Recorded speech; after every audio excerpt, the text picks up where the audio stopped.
Men, this. by and large, man. do like a No. good round bump. Well, let me say Oh. this. The women in Paris, most of the women, you're so funny. It's interesting that you say that because, I guess I would be considered a little more voluptuous, far as the top and, hips and all that. So I was probably a size or two, larger than most of the women because they were, a lot of them were thin and beautiful women, I would say. But they looked at, I did feel that I was in the spotlight because they would just look at me like it was like a wow factor. Not that I don't get that here, but you see in America it's kind of like, okay, yeah, I stood out more. You were unique to that. I was unique. The novelty value. You were unique to those lands. But it was It was like Game of Thrones. Yeah, but it was very respectful though. Like one guy was on a motorcycle, even though he followed me for about a mile down the strip in Rome, and he was like, "Mommy," or something. That was me. I do apologize. I was having a bad. Just so happened. But I loved it. I'm not gonna lie. Well, I'm not gonna lie. I ain't gonna lie either. We are live, and we have been for the last 3 minutes, everybody. So I hope you enjoyed that conversation. Yes.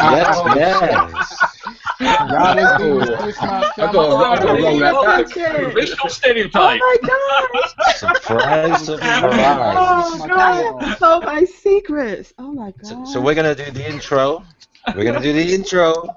Okay. A lot of rumptuous talk, but here we go. I'm Sean Fox. You're watching PlayStation News Now. This is another episode of Gamer Couch, and we have all-star panel. Yes, we do. And when I say star, it means when they lie out bed at night, they're looking up out the window and having dreams. But anyway, I just want to really, first and foremost, want to take time to thank everyone on Twitter who watched through the conference, and we were just sharing and communicating via Twitter. It was really the first time that I'd shared the event with hundreds of gamers. Really, really memorable experience. Thank you very much for that. And this year's E3 was pretty incredible. Few would doubt that. Great showcases from the third-party giants, EA, Bethesda, Ubisoft, two really of the leading giants in the games industry. And we know who that is, Microsoft and Sony. And of course, Nintendo decided to turn up and bless us with a new Zelda game. So we'll be discussing, analyzing the very best game reveals, announcements, glossing over the VR stuff, and the prospect of new revisions and completely new next-generation hardware, everybody. Announcements from Microsoft. No, you didn't miss that. Xbox Scorpio. But, at the end of the day, who threw the knockout punch, really, in terms of the games? And, Electronics Arts, they were up first. But before we get into that, where's my manners? Mr. Co-Pilot Vexim Swift, go ahead and introduce our guests, or let them introduce themselves. Hey, what's going on, people? I'm Vexim Swift here. I do photography, vlogs, gaming videos on my channel. Thank you guys for all tuning in, and if you enjoy this Gamer Couch episode, please share it with your friends, and also subscribe to everyone in this panel. They've all got great channels. Thank you. Well said. Very well said. Okay, let's start with... I'll go. You go. What's up, everybody? This is Mr. West here from HardKnotGamers.com. Don't forget to check us out. And I appreciate for, you guys for letting me join the podcast from time to time. And if I sound a little bit low, I apologize, but I can't keep up with my headphones that everybody keeps taking. Cool. And go ahead, MamaCita, which is your first time on, actually, and I'm very blessed to have you here. Well, thank you. Thank you for having me on. And this is MamaCita, of course, with Classy Gamer Gals, and you can find me YouTube/Classy Gamer Gals 2015. And I have made a commitment to always keep it classy. And she sounds so soft. She could do one of those adverts. I'm only joking. Go ahead, Chris, Mr. The Pride of Scotland, Zen Bloke. Hey, everybody. I'm Zen Bloke, that mad Scottish gamer that some of you might have tumbled into. Basically, I Twitch stream, I YouTube, and Twitter. Everything's called Zen Bloke. Find me most Thursdays, Twitch streaming. You vote, you decide. And the YouTube channel is just a basic thing. It's what I love to do. I love to talk about gaming. No console bias, even though I am a Sony guy, but everybody gets a fair shake of the stick. Very, very nice indeed. And y'all know me, it's Sean Fox. No need. I'm sure you watched some of the videos. But anyway, let's start with MamaCita. What was your standout game of the show, MamaCita? And let's deal with let's say we go conference by conference. Let's start with EA since they went first. Out of the EA lineup, what really appealed to you the most? Nothing much, really. Sorry. EA I mean, wasn't. maybe Battlefield 1, if I had to name one. I wasn't really impressed with EA's conference. You was not feeling Fee? What's that platform game? Did you like that one? No. Wow. I didn't even continue to watch EA's conference, honestly. After about an hour, I kind of detached myself, and it just didn't have much to offer for me. And I'm not a real big shooter fan anyway. I do enjoy some, and Battlefield 1 does pique my interest. So. What is it about Battlefield? You're not into shooters, but what specifically? I'm not. But I think the difference with Battlefield versus, let's say, the Call of Duties, I mean, it's just there's more to do. There's more strategy involved in Battlefield, and I do like strategy, which is why Rainbow Six Siege was appealing to me, and I do play that because I like strategy. I like trying to figure out, or teamwork, team-based, rather than just turning a corner and shooting someone. That just doesn't, cool. rattle me as much. Cool. And what about Bethesda? Oh my gosh, Skyrim Remastered. Can we say that again? Skyrim Remastered. I don't know if you guys know, but I am a huge Elder Scrolls fan, and I know some of my Elder Scrolls fans were upset. They felt like Morrowind or perhaps Oblivion should have been, the remaster. But I think Bethesda looked at Skyrim first and foremost, because I think Skyrim is more of a household name for gamers now. I think a lot of gamers that never played RPGs or any Elder Scrolls before, they were introduced to Skyrim. So I think it would make business sense and monetary sense to remaster a Skyrim, because it sold pretty good too. So. And mod support. Oh yeah. Yeah. Apparently, the PC mods that are already in existence, I don't know if they're going to work across console to console, but certainly the special edition for PC gamers, they're going to be able to just integrate the old mods those great mods that even changed the game like tenfold, made the game beautiful. Now my concern though, are we going to be able to upload, bring our save files from previous gen? I haven't heard anything about. I haven't heard. You know what? The fact that you mentioned that, it'd be a smart move, though, wouldn't it? Yes, I have 600 hours in. Wow, you're a vet. You're a vet. Yes, you know that, don't you? 600 hours. Oh yeah. And Borderlands is the same thing with the Borderlands collection. You could bring your save file over from the PS3 360 over to the PS4 and Xbox One. So I'm hoping that they do that, because I couldn't see myself starting all over again. Yeah, I would do it. I would do it, but I just wouldn't want to. It would be nice to just continue where you left off, wouldn't it? Yeah. What about anything else from Bethesda that tickled your fancy? Not really. No, not much. I mean, once I heard Skyrim, I kind of tuned out everything else. You were focused in on that, weren't you? Yeah, Prey's interesting. I think that was interesting, but we don't know a whole lot about Prey, though. It's so vague what was going on. I know there's aliens and all kinds of psychological stuff going on there, but until they tell us more, it's not really much to go on with Prey, is there? Had a rough start as well. Had a rough start. Okay, so what about Ubisoft? Anything stand out for you with Ubisoft? Watch Dogs 2. Definitely. I wasn't a huge Watch Dogs the first iteration.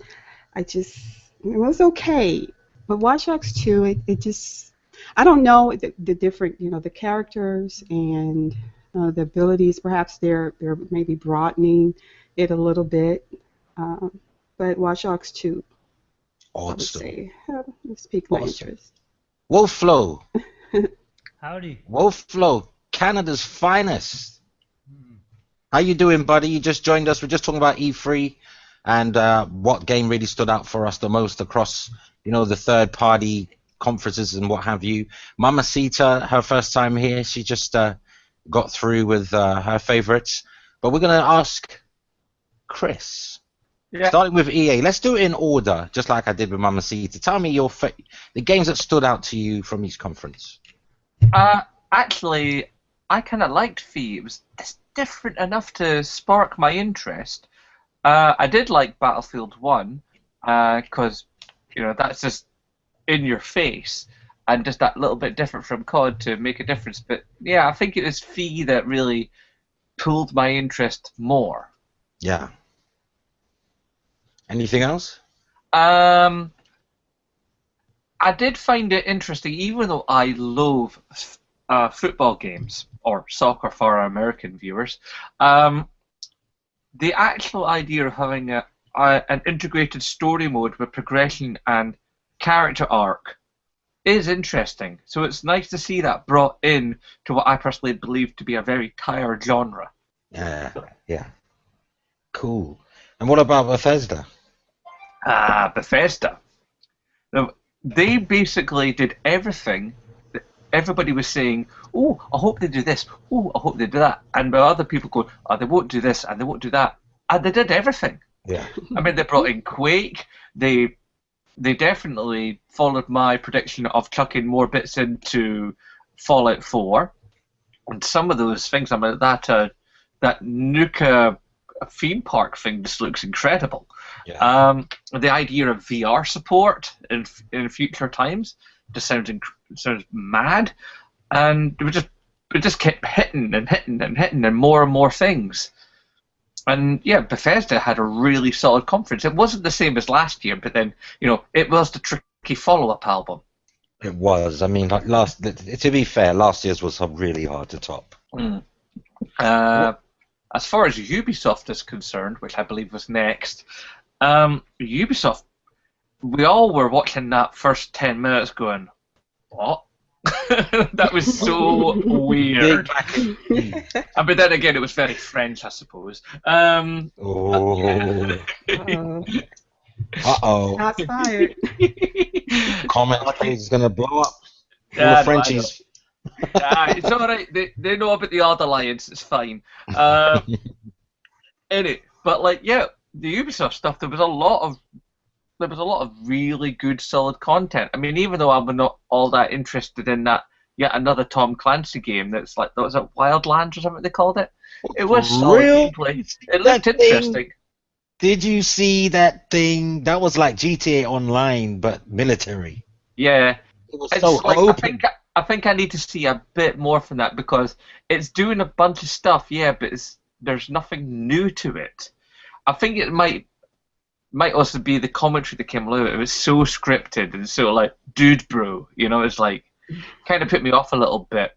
What else was good there? I mean, obviously I love Watch Dogs 2, and it's so nice in Watch Dogs 2 to have a protagonist I could actually give a toss about.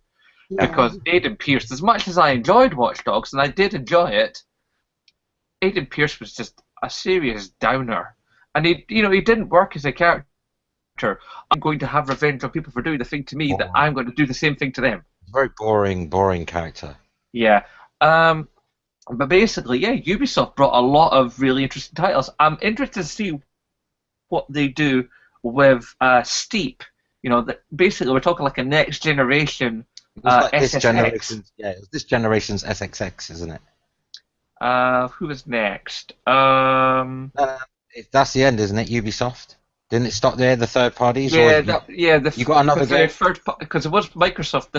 There was Microsoft after that, and then the next day it did the other stuff, didn't it? Yeah, we're gonna do the third parties first, though, and then we'll lead up to the finale, which is the big two. Mr. West, East Coast in the house, baby. How you feeling, EA? EA, I'm a little excited for Titanfall 2 because I never got to play the first one, Oh, And I've yeah. always been very opinionated on the fact that they didn't have a single player campaign, which that's the only way you can get me to play a first That person held shooter it if back. you have, yeah, you know what I'm saying? And now since Titanfall 2 has a single player campaign, yeah, I want to try it. Um, Everything else is quite predictable from EA, with Battlefield, Madden, FIFA, and all of that. Um, Ubisoft, yeah, Bethesda. Bethesda. I'm not gonna lie, Bethesda. I fell asleep after Quake and when they talked about Skyrim Remaster. It was time to go to sleep, and Don't you do that. Don't you it do that. was no. Don't get me wrong. I enjoy Skyrim. Trust me, that's gonna be the only game I'll probably pick up.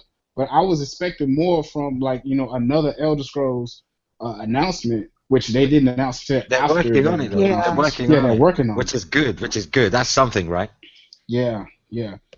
And then Oh, they did Ubisoft. say that? Yeah, they did say it. Yeah. They say They're God, it's not working don't going to on be play with out. Elder me. Scrolls Don't play with 6. me like No, that. no, it's not going to be out for a long time. But they said It's legit. they're already working on it. It's legit. Oh, okay. It's in Okay. development for real. Yeah, Okay. and then Ubisoft. Um, I checked out the next Ghost Recon, and like Zenblock said, I want to see more from it, but I probably end up spending my money on it anyway. And of course, I'm gonna get Watch Dogs too because I actually did enjoy the first one, and everybody gives that the lead character so much flack for being like kind of bland. But I mean, I didn't see no problem with it. The only thing I had a problem with the game was I couldn't shoot while I was Oh, the driving. first Watch Dogs. Yeah, Oh, I enjoyed that game. Yeah. Do you know what it was? yeah, I loved it. I didn't feel very motivated by him, but I enjoyed the game though. The game world was dope. I enjoyed all the hacking and camera to camera, peeping, stealing money. It was all good. But Yeah. when you wanna, I didn't connect with him. I didn't connect with the Well, character. I connected I with all the did. other characters. I was doing like a lot of the side missions, and Yeah. you had to like find these like audio recordings that it told you like why his niece was killed and stuff like that. Then you end up finding the dude that did it in the garage, and you have to like either execute him or let him live. And by the time you find all the tapes and everything is explained, you kind of understand why he is the way he is. Yeah, for real. But he sounded a bit like a really miserable Bruce Wayne, mixed with Metal Gear Solid, like when he's in his like final days. Like Metal Gear Solid 4. He's old as hell. That's how he sounded. He's like, sound like me in the morning, like after a hard night. But anyway, thank you for that, Mr. West. Great games. I agree. Literally, I agree with all the games mentioned so far. I'm feeling all of them. Mr. Bear has just joined us. Mr. Bear is coming class late, everybody. So I'm afraid he's gonna keep us all in detention. But Mr. Bear, how you doing, buddy? I'm doing phenomenal. Thank you for having me. Enjoy your E3, yeah? Cool? Oh, yeah. Good. Well, actually, why don't you tell us after Wolfflow? Wolfflow, Okay, let me know how your conferences went in terms of the games with the third parties in order of appearance. Okay, I'm gonna try my best here. I am getting over a migraine, but let's think about this. EA broke my heart again, but I like what I saw that Fee game. It what do you call it? It actually showed gameplay for one, and two, people are always saying they want something like a different, unique kind of game with different ways to interact with the environment. There you go. And it looked cool, like the way the mechanics look cool. You're kind of flying and Something different. Yep, that shined for me. And damn you for not announcing Skate or Burnout. But anyways, then we got Bethesda. See, I don't know the Dishonored series, but it was interesting. But I'm gonna go with, for a more anticipated game, I'm gonna go with Prey because I heard there's some really good writing behind that. I have no idea because they didn't really show any gameplay. Who knows? But right now, that's kind of sparked my interest, and that's about it. Wasn't all that interested in the other stuff. Although I do like the mods, that's cool. Yeah. But I played enough Skyrim. Who hasn't played Skyrim by now? Like, come on. Then we got Ubisoft. Ubisoft. Bethesda, isn't it? No, that's what I was already on Oh, with that. sorry, you've already done it. I'm so sorry. I was a bit too busy reading MamaCita's tweet just then in the corner. Sorry about that. So I'm gonna go with Prey for that one, and then for Ubisoft, I'm gonna go with for sure like Steep, no doubt. That's exactly what I've been looking for. It's an open world snowboarding slash skiing slash wingsuit slash whatever game, and you can basically you choose your own route, so you could pick anywhere on the mountain and just figure out where you want to go, and it's pretty much endless the different ways that you could go. They're not confining you. You have to go down this track this way. You make your own track, and that's what I've been waiting for, a game like that, man. That freedom. Sure. I'm hyped for that, man. Yeah. Is that it? Same. That's the third parties. There's nothing else you want to... Well, I mean, unless you want to count Square's conference today, Nier's my most anticipated game. We can get into that, but I was going to get everybody's opinion on the first three. All right.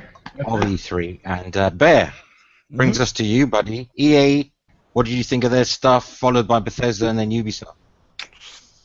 EA was a snooze fest for me. Battlefield 1 and Titanfall and FE game are the only 3 games that I have any form of interest in. Bethesda, it was nice to see Quake make a comeback, even though that's on PC only for right now anyways. Prey looks pretty awkward, but cool at the same time.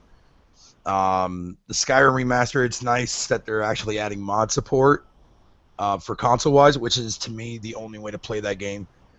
And everything else about Bethesda's conference was meh. Ubisoft was okay. That Steep game looks amazing. I'm just glad that it's not another yearly Shaun White game. Thank God for that. It looks really, really good. But one game that really stood out to me that almost is a convincing point for me as far as VR goes is that Star Trek VR game that they showed off. I love that. I really have interest in that. It looks really, really good. But yeah, I mean, as far as those 3 goes, that's pretty much basically it for me. That's interesting that you are probably are the only person that mentioned anything VR from any of those conferences, which is quite telling, really. Are we not feeling VR people? I thought we weren't doing VR stuff because you said we were. Oh, it's part of the conference. VR. Oh God, because they showed VR, didn't they? Ubisoft. Yeah, There's a lot of them had VR stuff. Yeah, which makes me happy because I'm getting a PSVR. It's one game that I want to know if it's VR ready because they showed it at like the tail end of the PlayStation VR, and I didn't know that was Call of Duty. Oh yeah, right. I'm gonna talk about that later, but yeah, I'm gonna get into Call of Duty Infinite Warfare. Okay. Don't worry about that. Mr. Vexium Swift, Hope Island. I feel like I'm copy and pasting everyone's first responses, but for EA, Fee, I love the look of Unravel, and Fee was a little bit interesting. Battlefield 1, I was actually blown away by that. But for Ubisoft, it has to be Watch Dogs 2. I didn't really like Ubisoft's conference that much. Bethesda, Quake, of course. I grew up a PC gamer. And Skyrim Remaster, because Skyrim's the shit. Whoa, that was to the point. Yeah. That must have been the quickest. Thank you. In terms of myself, I mean, Titanfall 2, the campaign, is what I'm most interested in. A lot of people may or may not know that I do play multiplayer, but I'm so old school. I've been playing for so long. I'm talking like over 30 years of gaming that single player is in my DNA because there was no multiplayer when I started. However, the Mass Effect Andromeda, I was really disappointed that they drip-fed us yet again. But, a game of that scope, it was beautiful. It was so beautiful that I'm willing to forgive them on that score. Now, FIFA 17, I've been a bit bored with FIFA, it must be told, over the years. It just feels like very small incremental improvements. But that whole Fight Night Champions style story mode called The Journey, starring Hunter somebody or the other, that really appeals to me. And the fact that they've got managers in the game for the very first time. So now I can play as my favorite team, Arsenal, and have the real manager on the sidelines spitting obscenities. Great for me. But Fee, 3D platforming. I initially thought it was from the Unravel people because it just seemed like that type of game, like from the same studio, but it's not. It's actually part of some EA Originals program that they've got, which is designed to support smaller developers. So I'm happy about that. That EA are putting their weight behind these smaller developers, so they can bring us these unique, different games and not the run-on-the-mill FIFAs, Maddens, etc. So for me, that's appealing. Battlefield 1, of course. It was really good to see Snoop Dogg, Wiz Khalifa. Who else was there? Zac Efron, Jamie Foxx. They turned up. All those stone celebrities sitting smoking a spliff. I know. People aren't into celebrities, and neither am I. I'm not an idol worshipper. But the thing is, it's nice that the game industry is recognized to the point where you can bring in new people. Those people have huge. No, let me finish. Snoop Dogg and Wiz Khalifa, Zac Efron, they have a whole audience to themselves that can grow gaming. So from that aspect, bringing in new customers who may not really have been too hardcore in the gaming. I was gonna agree with you, man. Like, they were more entertaining than the suits trying to make jokes out there on the stage. Yeah. And did you see those when Snoop Dogg was playing Battlefield 1? Did you see those smoke effects? And guess what? They weren't coming from the game. That was his secret weapon. He said he had. No one could Dog, it's all right because everybody knows him to be a gamer, so that's Exactly. kind of grand. Yeah. Like being there as well, I would have been well happy. I like people like him who are gamers, because when certain corporations mess up, Snoop is the first to tweet, y'all. Don't make no mistakes. I like that. I like that. Instagram, whatever. You know that. I loved it, man. Yo, Bill Gates, fix your shit. He didn't even know Bill Gates ain't been in charge of Xbox for donkeys, but never mind.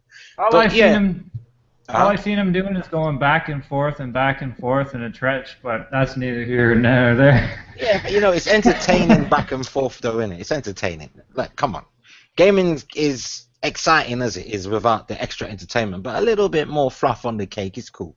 So, all in all, EA had a pretty decent showing, yeah? But Bethesda, Quake. Wow, Quake. I haven't heard from Quake since it was on the PlayStation 3 in the launch phase, and it had actually had mods then. So this whole mods on consoles thing ain't nothing new under the sun, people. PlayStation 3 was doing it early in its days. But moving on, Skyrim Special Edition, I'm with MamaCita on this one. Those enhanced PlayStation 4 visuals looked beautiful. I mean, I'm a big Witcher 3 fan. In fact, it is my top PlayStation 4 game since the console launched. Sorry, Uncharted 4, but that's the truth. I get more out of The Witcher 3 than any game I've played this generation. It's my favorite game. Shout out to CD Projekt. But what the hell's going on there? Someone baking in the kitchen, dropping the bloody pans or something? It's not me. I think a bunch of shit just fell down in my kitchen. Sorry, guys. That's all right. That's all right. I thought you house home invasion. I thought I was trying to steal the cookie dough, But never mind. Skyrim Special Edition. I'm all over that. I'm on top of that Anyway, I'm not even gonna go there, people. It's not a porno channel. But anyway, new Fallout 4 DLC plus HTC Vive VR port.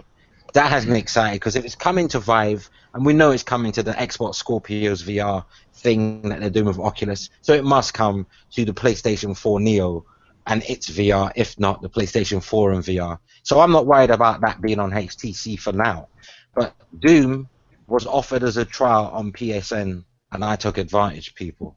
And it's great. In fact, I'm glad they did the trial because now I'm going to buy the game. But Prey took on a whole new look with those aliens and experimentations. And there's not really much you can say about the game at this point, so I'm just glossing over that one. But Dishonored 2, wow. I feel like, I might turn into hip-hop gamer right now. Wow! Wow! Wow! I want to hug a developer right now. Graphics! I need to give a developer my belt. Dishonored 2. Bethesda really brought the show back with those games. Because it was a snooze fest in places, I do agree. Ubisoft, a very cheesy, cringeworthy start. Just Dance, yawn. Where's Kinect? I don't know. But anyway, it has to be said, the Ubisoft conference did plod in parts. However, Aisha Tyler is sexy, y'all. That woman. I love her. Woman. I love that woman. She's so smart. She's so intelligent, Great and voice she's actor. gorgeous. And You know she's what? funny. She's got. Yeah, she's she's the definitely package. funny. She's the package. She's the best reveal of the whole conference for Ubisoft. I'm glad when they brought her out and said that she was exclusive to somebody, because wow, Aisha Tyler, man, I'm willing to pre-order that. But anyway, those were some really good stand-up It's titles. collector's edition. If you like Aisha Tyler Founders that much, edition. dude, you should watch her on Will Watch Wheaton's tabletop when they're playing Cards Against Humanity. She kills it. Listen, I am not a stalker, but let me tell you, I'm a watcher. But anyway, Recon Wildlands. This is degenerating, people. Let's keep it on track. Sorry. Ghost Recon Wildlands. Now, this is what I got from that game. The openness of GTA Online, because you know how you can see far into the distance of GTA Online, and a bit of Just Cause 3 in terms of like the environments, but it's just so serious, and it's so team orientated. It's just so, yeah, it seemed a bit staged. That's because they have to dumb it down. That's why they really use actors. They're not really gamers who are saying, "No, he's over there. I'm with you. I'm coming." All that crap. It's all script crap. It is scripted because they need to dumb it down, because we had journalists there. You know, you got to do it for the journalists. But Ghost Recon Wildlands, I'm so looking forward to it. And South Park: The Fractured Butthole. Trey Parker and Matt Stoned, because they look stoned. Really entertaining part of the conference for them. Not really fussed about the Division Survival DLC. I know Bear's probably shaking his No, head right I don't now. give a flying rat's ass for that game anymore. Oh, cool. All right. I thought you were, I thought you were repping, but never mind. And For Honor, Honor's a game. I'm glad they showed campaign mode for Honor, because it looks absolutely beautiful, even more beautiful than the multiplayer part, and steep as well. As everyone's just said, it is this generation's SSX, and I'm shocked that was it Activision that done SSX? Was it an Activision published title? But I'm pretty sure it's an EA game. yeah, I'm surprised. Yeah, EA then. That Yeah, was EA. I'm surprised EA hasn't really tried that to resurrect that, because it looks like Ubisoft's beating They them to did it. last generation and it flopped, and then they just The like, studio they was timing. working with, they closed their studio there. I think EA Big, wasn't it? It probably released bad timing as well, because It released to a bunch of hype. A lot of people bought it. I bought it. I bought it launch day, and it was really good. But the online mode, which it was hinged upon, it was what do you call it? Asynchronous. It was asynchronous online mode. It was kind of good at first, but then after you'd done everything and you'd beat your mates' times, and your mates would beat your times, and back and forth, not it much got more to do. stale pretty quick. I do have it from PlayStation Plus. It's sitting on my system, and everything still works, and all my DLC is still there and everything. So The honeymoon's over. That's what you're saying. Honeymoon part's over. Yeah, we all see. That's why I say you should always, live with her or him before you get married. But enough about pre-orders. There was some VR stuff, wasn't there? Like Star Trek. You mentioned Star Trek. That seemed good. I like the fact that it's not really gone silly and open world for a change. It's a nice, cockpit. You're all manning this the Starcraft, whatever it is. It seemed okay. I'm not really a Trekkie, to be honest, but I can see Trekkies going in big time on that one. oh yeah. The Eagle Flight game was boring to me. It might look exciting, but it seemed boring, and I don't know why they used that game really as part of their conference, because it really slowed the conference down. If anything, I don't know why they had 3 best out of 3. It should have been best out of 1, because it went on too long. But anyway, I didn't care about Assassin's Creed movie either. Why the hell are you trying to, I understand that you're trying to promote the movie. There's a lot of money, a lot of old money promoting this movie, but come on, this is a games conference. But anyway, and they didn't even mention anything about the Assassin's Creed game that's coming out in 2017, 2018. So I don't know why they bothered with the Michael Fassbender nonsense. But anyway, No, I mean, it is Watch Dogs technically 2. gaming related. it is, but I feel like I'd rather But see I agree, yeah. games. Yeah, they shouldn't, yeah. Show more of your good games and fill that spot up. Show us Makes more me Watch Dogs. wonder how much they're even working on that game if they have nothing to show at their conference. No, they're working on it. It'll probably come out in next year's E3 or something. Or Oh, even yeah. Gamescom. Gamescom, look, we've got other events coming, Gamescom, that's a big one. And I'm sure the games that we were looking forward to at E3 that didn't show up will reappear Yeah. at Gamescom. Yeah. Ubisoft did say that they're resting the Assassin's Creed franchise. No, it's not being rested. They're working on it, but they're taking a long time to work on it. They're filling, like Watch Dogs is this year's Assassin's Creed. Mm-hmm. You know what I'm saying? Which is good. Make it 2 years instead of every year, because you can't innovate in a year. All you can do is refine the engine. Mm-hmm. Right, Plus, but it's going to considerably bad and worse every year. So exactly. There's no real innovation with annual updates. Ask FIFA. But anyway, I loved Watch Dogs 2. Loved Watch Dogs 2. Fantastic. yeah, Watch Dogs 2 looks incredible. Yeah. Marcus is just a legend. I love the fact that he looks like Stone Fox Media. Funny, because I think he looks like my mate, Psycho Gamer from State of Gaming podcast. He looks like what Stone Fox Media would look like if Stone Fox Media told the truth. But anyway, I'm sorry, but I'm sorry. Have you seen his who won E3 video? He thinks Microsoft won it Microsoft won because of presentation. If you drop a car down from the ceiling, you've won E3 apparently. Never mind the games. But that was a follow-up video. They roasted him for that too.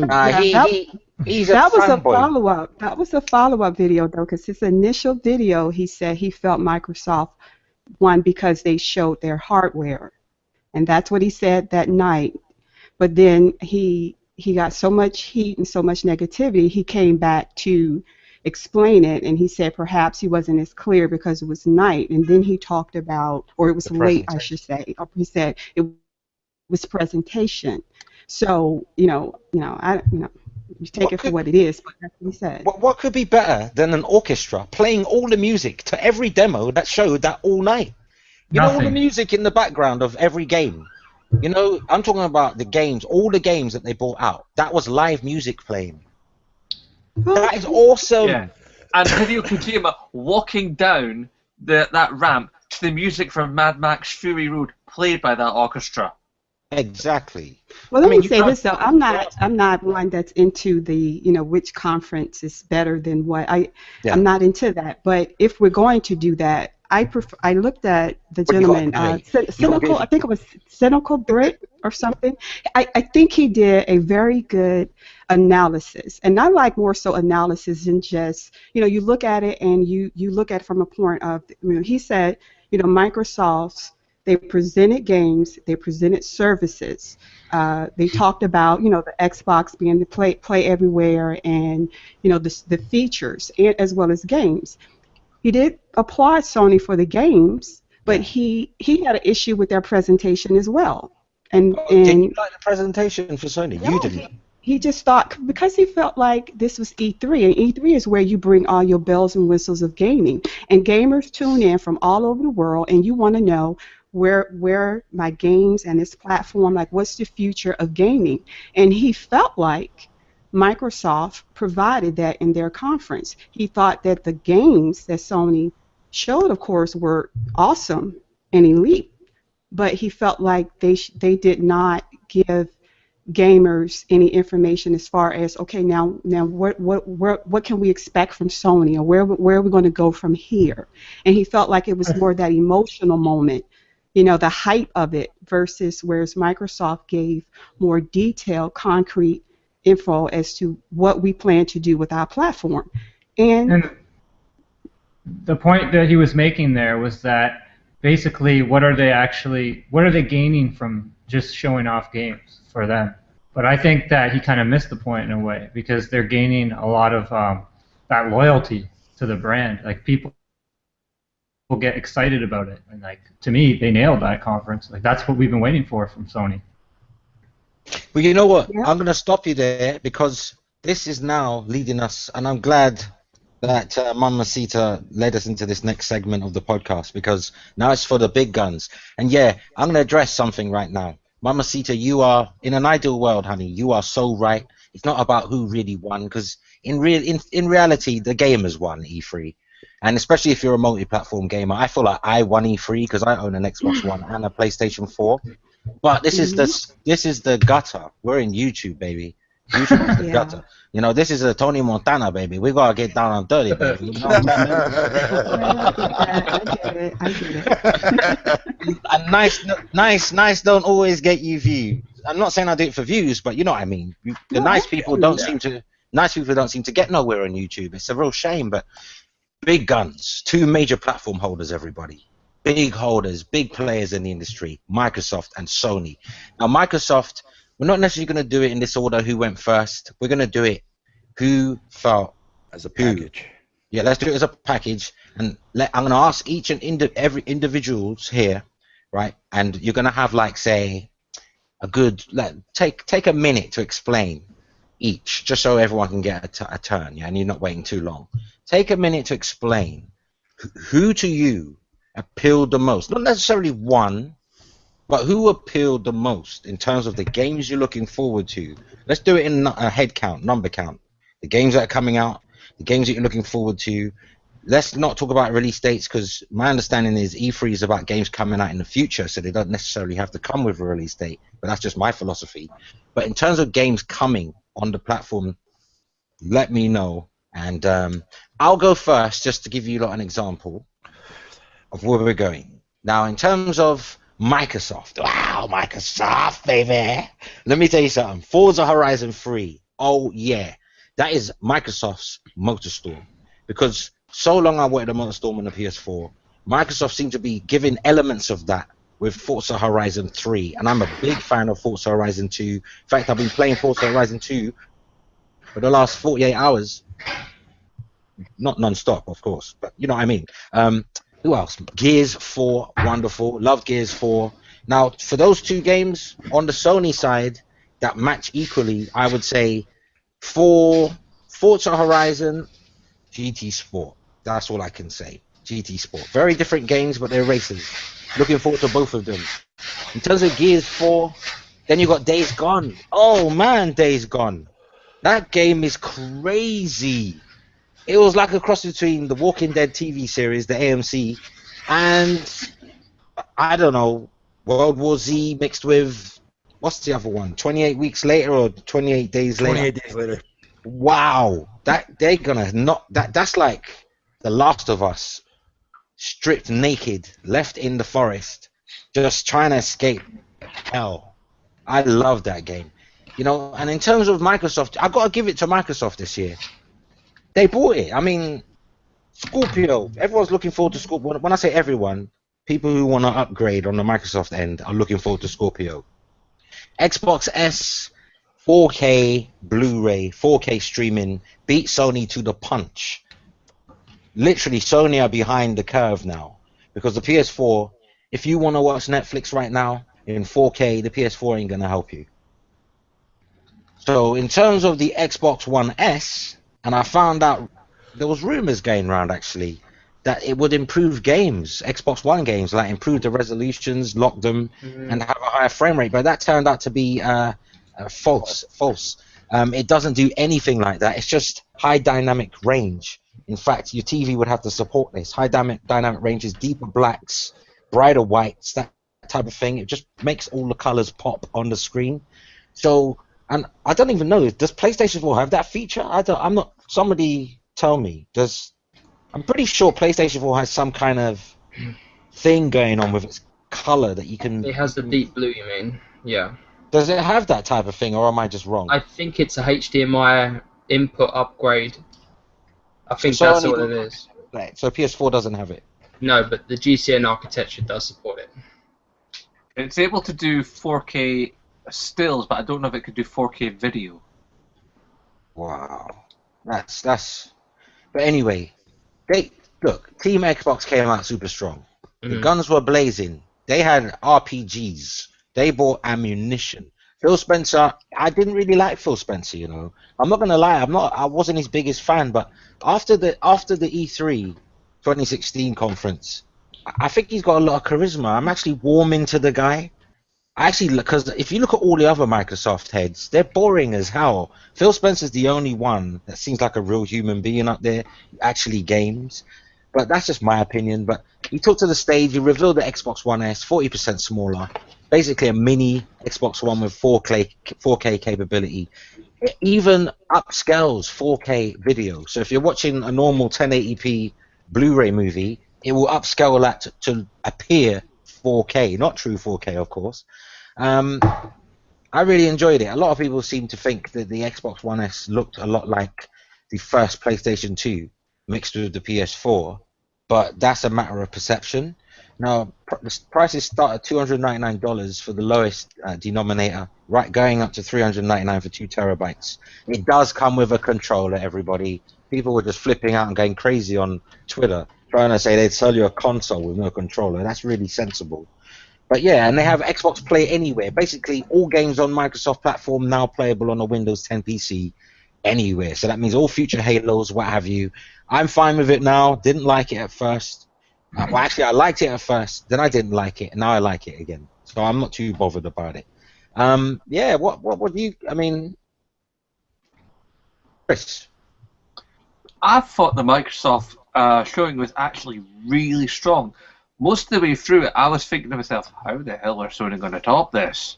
Sony are in I trouble. thought they lost. I thought Sony. You know what? Beforehand, I thought I'm with you. I thought that's it for Sony. They can't come back from I thought this. is the end of their streak, you know?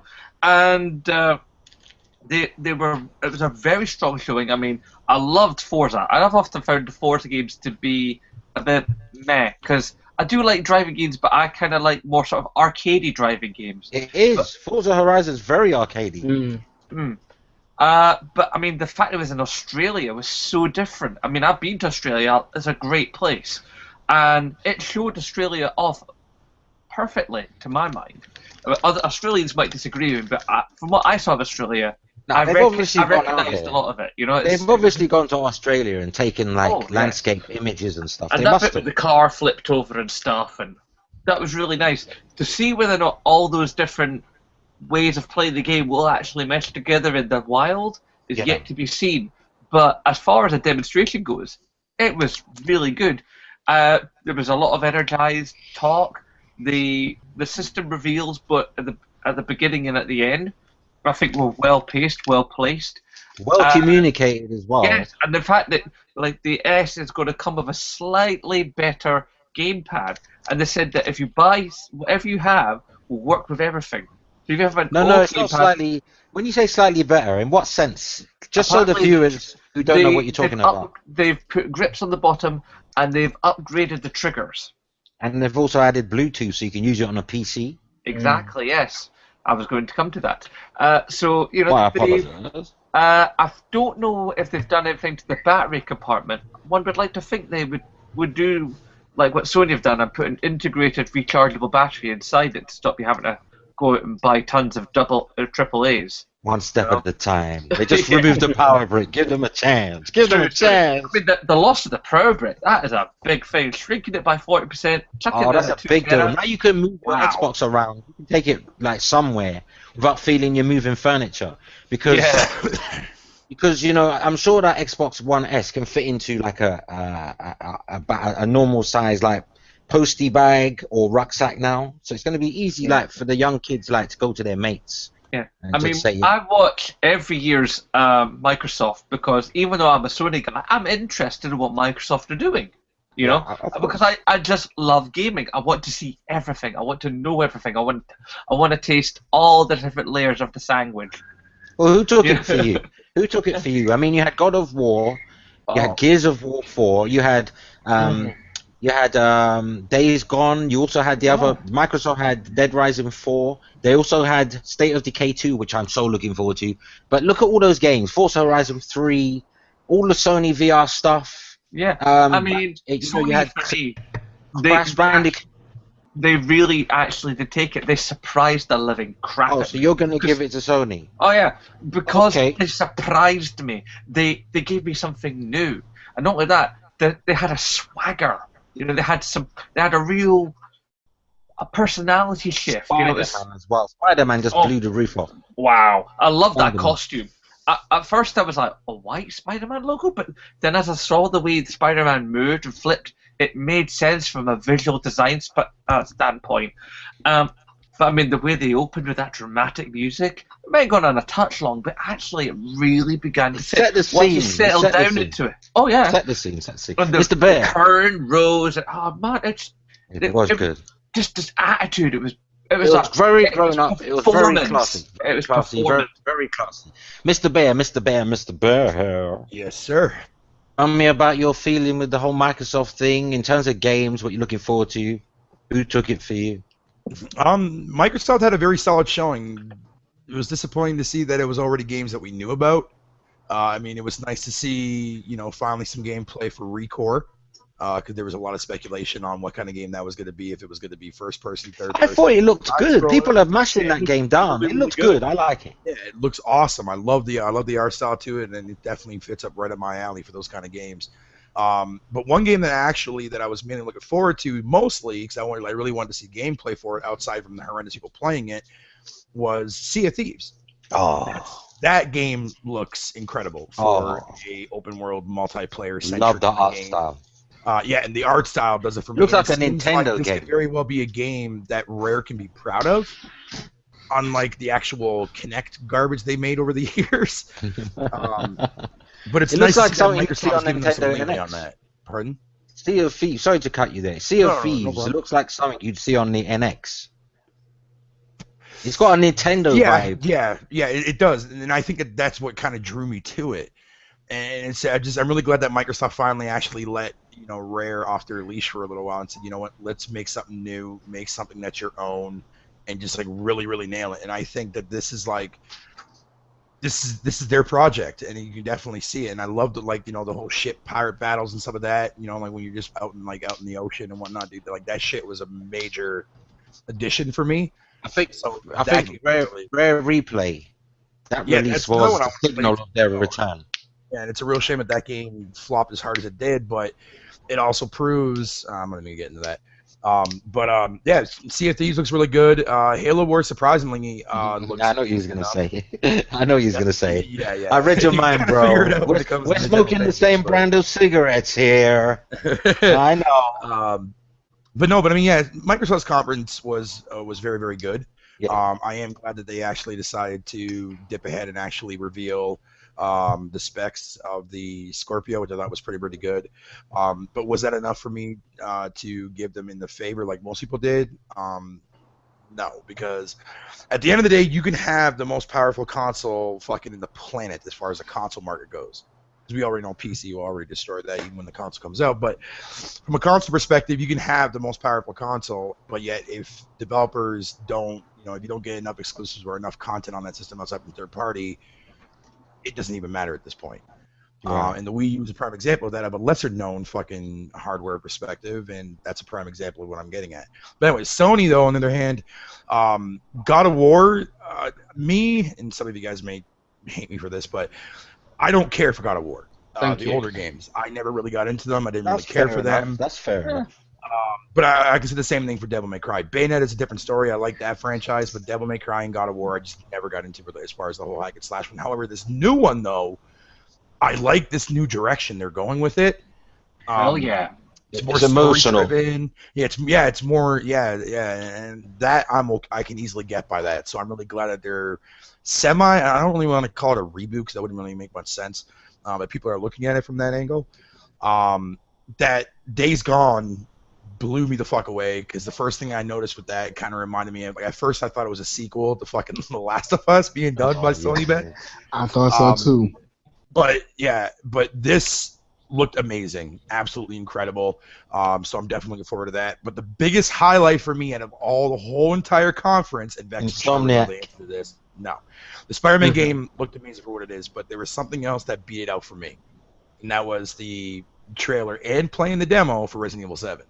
Oh, That was my fucking highlight. I played that the same night. As soon as they said it was available, I played it. Yeah, I had to download the Japanese store. It was like Project PT. You should have all come over. to my video, Bear. I released a video showing you how to get it. No, it was like I got it. It was before it even got released on the North American store. Even by the method you were talking about, I ended up downloading it like immediately, like 30 minutes after the conference was done. Boom, it was on my Japanese store. So I downloaded the demo, and I live streamed it because at first I wasn't going to because I thought the demo was going to be all in Japanese language, but the whole entire demo was in English, no matter what version you get. So I started live streaming it, dude, and my live stream just freaking exploded, like literally exploded, and so I was very grateful for that. But the one thing though that I can never, I mean, don't get me wrong, I can understand why people don't like it, and that's fine. It's not the change they want to. But like I told people, and I even said it in my rant video the following day, that I'm looking at it as the second evolved evolution form of the Resident Evil franchise. When you have 1, 2, and 3 being static, you got 3, 4, 5 being the third person over the shoulder. Now you're going to have 7, 8, and 9, if they make it that far, being a first person perspective. With rumors going around that the full game is, or the main game itself, is supposed to have third person perspective in it. Capcom's throwing the idea around now due to the backlash, but we'll see how that goes. Either way, I'm really, really excited for it. I want it first person or third person. Let's have an option of both. Yeah. Don't get rid of the first person. Please, no, I mean, Capcom. I'll get rid of that. I think that might just strictly be for VR purposes only. Oh, no, I want to play it, just like I did on the PS4 demo. I don't want to see my character. I want to be there like Project PT. No. They should make it an option that you can play first person, third person mode. Well, I mean, yeah, if they end up doing something like that, I'll be definitely okay with that. Yeah, because don't appease like naysayers. If you follow people, you'll never make nothing. If you ask people's advice, you'll never get it done. So anything else, Bear, that you? I mean, the Spider-Man game looked amazing. The fact that they confirmed Crash 1, 2, and Warped being remastered from the ground up, which kind of threw me off a little bit, is it a remake or a remaster? Because I thought remaster was just being upscaled. But apparently it's supposed to be from the ground up, so they might have misused that word and meant to say remake. At least they confirmed that. So it wasn't just like, oh, we're going to throw Crash and Skylanders, fuck everyone else. You know what I mean? But so I was really, really, excuse me for my language, but I was really, really happy they finally announced that. But overall, like the presentation and the showings, like that Sony, there was not a boring aspect to that conference. Neither was Microsoft, but at least they showed off games that that we had no idea were coming. Because everybody remembers Sony Ben's game being Dead Don't Rot, which to me I thought that name was absolute trash. But then now we saw it as Days Gone, which actually fits the actual game perfectly. But just overall, man, I mean, I'm not choosing a side. I think both had amazing showings, and that's just the way it is. Hell, even Nintendo with Zelda and the whole entire 2 days of Zelda gameplay. Let me ask you this then. You don't want to choose a side, but put it this way. Let's say you were looking to migrate from PS3 or Xbox 360, and you only had money to buy one current generation console. Based on this E3, which console would that be? It would definitely be the PS4 for sure. Only because of 2 reasons. Not because the system is better, or not because the system has got better hardware. I don't give a flying It's the games. It's the games. It's the games that I care about. Well, that's all that matters. With games like Umbrella Corps only being on Sony and PC and not Microsoft, and also allowing me to get access to the demo first before anybody else can for RE7, that would have been enough for me. That's cool. Let me get somebody else in now. MamaCita. West, I'll bring you in. What I'm going to do, this is how we'll work it, just so everyone knows. MamaCita next. Then Vex wants to mention something about God of War, something controversial. And West, and then it will be Wolflow. So go ahead, MamaCita. What was your take on the whole thing? Who really, same question I would pose. No real winners, but if you were to buy a console based on this E3 and the games, go ahead. Well, let me say this. I've listened to, not just you gentlemen, but I've listened to others make the argument as to who they feel who won E3. And I hear the, Sony release games or announce the games that no one knew about. My question to that would be, how does that warrant a victory over Microsoft announcing games with actual release dates? It doesn't. That's a terrible reason. So my thing is, we can pick and choose what we decide is the deciding factor as to who won. Just if we can make that argument. But my position, if I had to choose one, and I was just forced, and you say, MamaCita, who do you think? I say it this way: as far as games presentation, I would give it to Sony, and I would give it to Sony because I felt like their games were presented the consistency, and I think there was a darker, more excited feeling when their games were announced. And I say that because, as much as I'm looking forward to Sea of Thieves, I just thought the YouTubers commenting over top of it, the kind of laughing was just kind of a turnoff for me. That doesn't take away from the game, but I'm talking about presentation. Yeah. So that's why I would give it to Sony as far as games. But overall E3 presentation, I would give it to Microsoft. And I would give it to Microsoft because I felt like Microsoft announced more. We might want to discount hardware. We might want to discount services and features, but we can't play any game. I don't care if it's a game we didn't know about. You can't play that game without the hardware, and you can't play that game without the services. So I feel like overall, what they offered to me as a consumer, I got more from them. So Sony, you'll go with Microsoft? I would go with Microsoft as far as overall E3 conference presentation, yes. Games, I would give it to Sony. I have to respect you for that. You know why? Yeah, Because you're staying true to yourself and you're not saying what is popular.